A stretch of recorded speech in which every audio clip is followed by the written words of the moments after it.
Bismillahirrahmanirrahim. Assalamualaikum warahmatullahi wabarakatuh. Puji syukur atas kehadirat Allah Subhanahu wa taala. Saya atas nama Indra Aditya Putra, NIM 21561222032.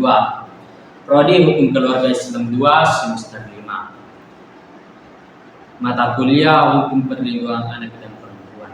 Dalam hal ini saya memenuhi tugas akhir mata kuliah Hukum Perlindungan Anak dan Perempuan, dan saya akan membahas tentang perdagangan anak. Apa itu perdagangan anak?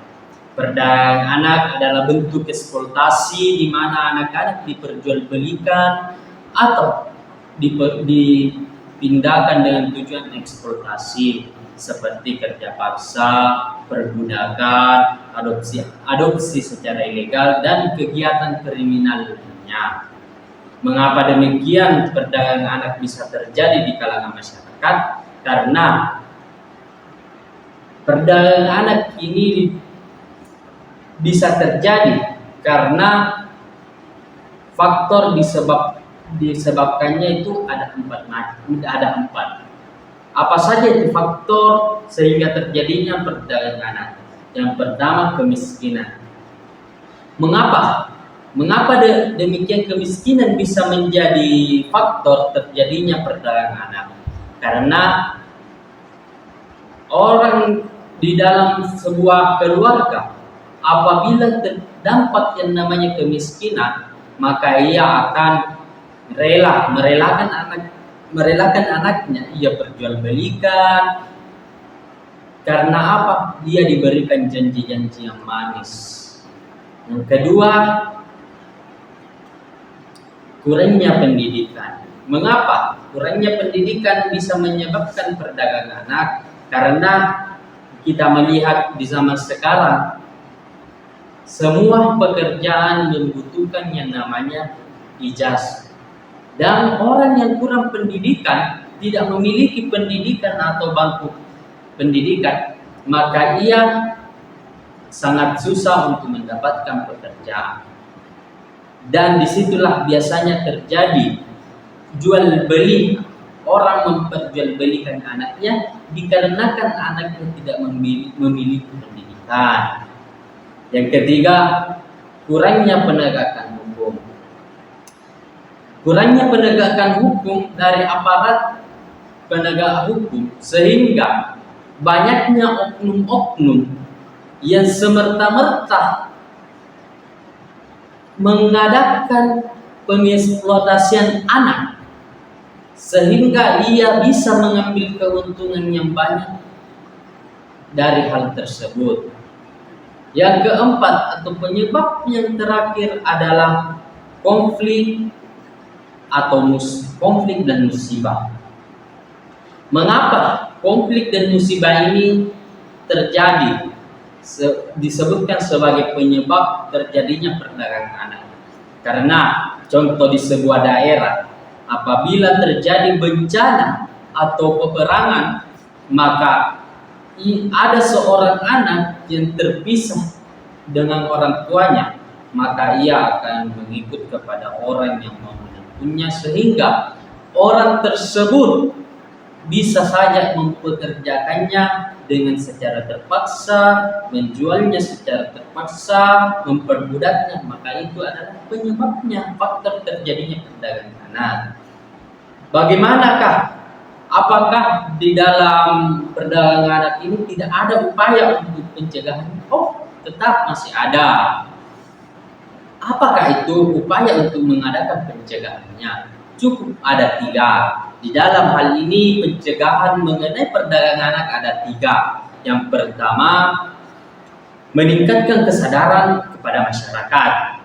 Memberikan kesadaran pemahaman kepada masyarakat dengan bentuk apa? Mengadakan kampanye, mengadakan seminar-seminar di kalangan masyarakat, di desa-desa maupun di perkotaan. Kita mengadakan seminar pemahaman, memberikan pemahaman yang luas kepada masyarakat, sehingga ia tidak mengizinkan atau mengorbankan anak-anaknya demi kepentingan ekonomi. Yang kedua, meningkatkan pendidikan. Mengapa meningkatkan pendidikan? Seperti tadi yang disebabkan, penyebabnya adalah kurangnya pendidikan. Maka dari itu upaya untuk pencegahannya juga perlu peningkatan pendidikan. Bagaimana diberikan ruang kepada anak-anak yang ada di pelosok-pelosok khususnya, karena di pelosok banyaknya orang yang kekurangan pendidikan, maka kita memberikan ruangan lingkup untuk memberikannya sebuah pendidikan, pengetahuan, sehingga mereka bisa juga merasakan yang namanya pekerjaan yang layak yang bisa ia dapatkan. Dan terakhir, memperdayakan masyarakat. Apa itu memperdayakan masyarakat? Memberikan pendidikan, memperbaiki ekonomi masyarakat sehingga masyarakat bisa mengetahui bagaimana jalan yang ia tempuh. Karena semuanya ini bisa terjadi seperti perdagangan anak, karena yang saya sebutkan pertama faktor ekonomi, kurang pendidikan. Maka dari itu kita harus memberikan pemahaman yang luas kepada masyarakat. Mengapa demikian? Hal ini sangat dilarang karena sudah dijelaskan di dalam Undang-Undang Nomor 21 Tahun 2007 tentang pemberantasan tindak pidana perdagangan orang, yang dimana disebutkan dalam pasal 2 ayat 1, perdagangan orang dapat dikenakan penjara minimal 3 tahun dan maksimal 15 tahun serta dikenakan denda minimal 120 juta dan maksimal 600 juta. Jadi telah disebutkan di dalam undang-undang larangan atau dampak bagi orang yang melakukan tindak kriminal perdagangan anak, maka akan dikenakan pidana penjara minimal 3 tahun dan maksimal 5 tahun. Serta dikenakan sanksi uang minimal 160 juta dan maksimal 600 juta. Jadi salah disebutkan bahwasanya perdagangan anak ini sangat dilarang di negara kita. Tetapi mengapa demikian masih banyak yang marak di negara kita atau di daerah kita? Karena itu tadi disebabkan karena faktor ekonomi, kurangnya pendidikan kepada anak-anak, sehingga anak-anak tersebut dengan gampangnya menerima tawaran dari seseorang untuk dipekerjakan dan diberikan janji-janji yang manis, dan kurangnya penegakan hukum.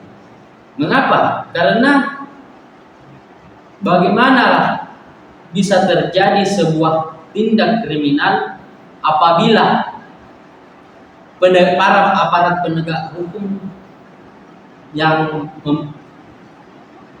kurang kuat untuk mempertegas aturannya.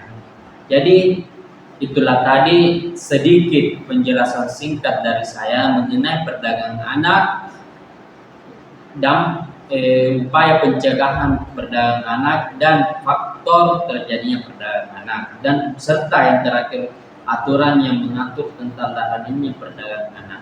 Kurang lebihnya mohon dimaafkan. Wassalamualaikum warahmatullahi wabarakatuh.